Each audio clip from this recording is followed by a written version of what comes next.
Hi guys! What makes food so tasty? You might say a skillful cook, high quality materials, and recipes passed down and improved upon from generation to generation. Whereas that's true, you'd be shocked to be told that there is a good deal of food found on accident. That's right.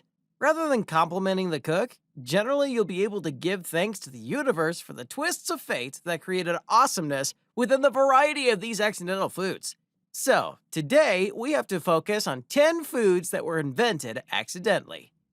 Please keep watching, and you should hit the like button and subscribe to watch fantastic videos to enhance your knowledge. Number 10, tofu. Tofu turned into invented using historical Chinese, and there are more than one origin testimony. One legend tells of a cook who dropped a coagulant named nigari into a pot of soy milk. Every other claim that boiled soybeans had been combined with salt and contained calcium and magnesium, which precipitated it to congeal. Number 9, yogurt. While you visit the supermarket, you will see entire sections committed to dairy merchandise, including a group of different yogurts. Still, many humans do not now recognize how yogurt is genuinely made. To make yogurt, you want to feature enzymes and microorganisms to exploit, which sounds gross, but at its middle, it's miles merely every other type of fermentation.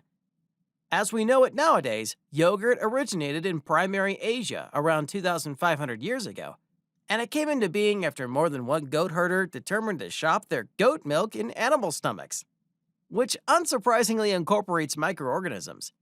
They subsequently observed that the milk gained a thicker texture, and fortuitously for us, at the least one of those herders turned into courageous sufficient to taste it rather than throwing it away.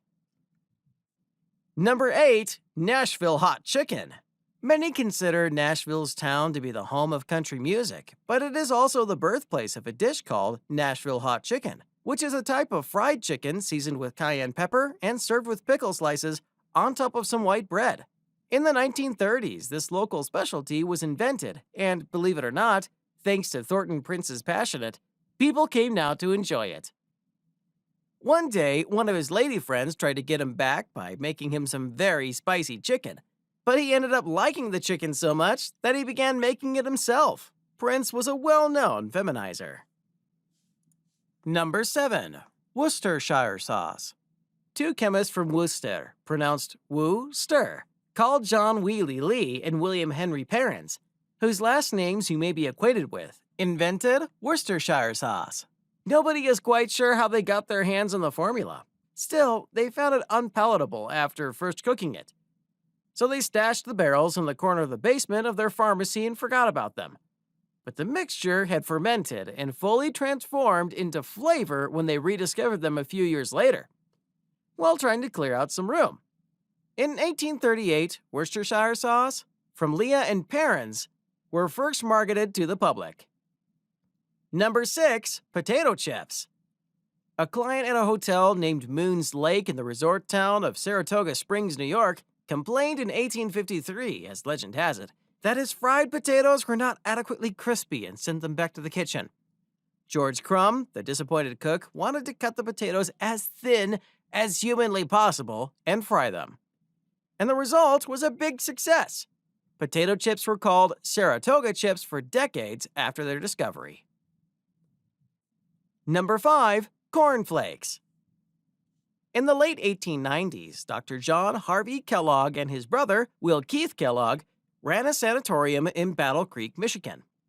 The pair mistakenly left wheatberry cooking in the kitchen while looking for foods to feed their patients that were part of their strictly vegetarian diet, causing the kernels to flake.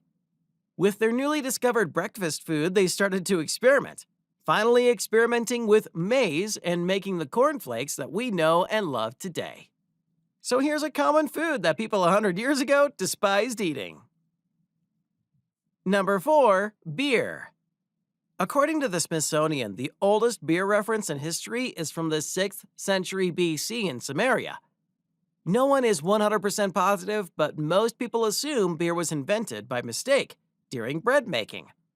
Horst Dornbusch, beer consultant and author, told Smithsonian that someone probably made bread outdoors before stopping rainfall. Then they returned to the fermented liquid after forgetting about the wet dough. Don't skip these fascinating details about anything. Number 3. Champagne. Initially, the bubbles in Champagne were considered a severe problem for the Champagne region. Climate changes beginning in the 1490s caused temperatures to fall, causing a shorter growing season. The result was tragic for fermentation. The yeast that transformed sugars into grape juice alcohol would stop working too early and lie dormant until the spring that followed. The yeast will begin a second fermentation as the weather warmed back up, creating carbon dioxide in the juice. The secondary fermentation contributed to the push out of stoppers and the exploding of bottles, but the effects were miraculous until these bubbles were harnessed. Number 2. Chocolate chip cookies. A woman named Ruth Wakefield, the owner of a successful Massachusetts restaurant called the Toll House Inn, is credited with inventing the cookie in the 1930s. There are a few distinct versions of the origin story of the famous cookie. One notes after running out of baker's chocolate, Wakefield replaced Nestle semi-sweet chocolate in cookies, hoping that they would melt. Other claims that the vibrations from the big mixer dislodged Nestle's chocolate from the shelf above it, pouring the chocolate in a good luck stroke into the batter. Anyway, both of these tales may be apocryphal. Wakefield was a professional baker and most likely knew what she was doing exactly. Either way, cookies and chocolate chips have gone down as a happy accident. Number 1. Popsicles. When he invented the popsicle, Frank Epperson was 11 years old. Epperson left his concoction outside after playing with a combination of water and powdered soda mix. With his wooden stir stick stuck inside, it froze overnight. He tasted it and realized that he had something good on his lips. Around the city and finally at amusement parks, Epperson sold his popsicles. He licensed his product as an adult, but his children couldn't get used to the brand, calling them popsicles. Sadly, Epperson couldn't afford to keep the company, sold it, and later said that he never got his creation's financial reward.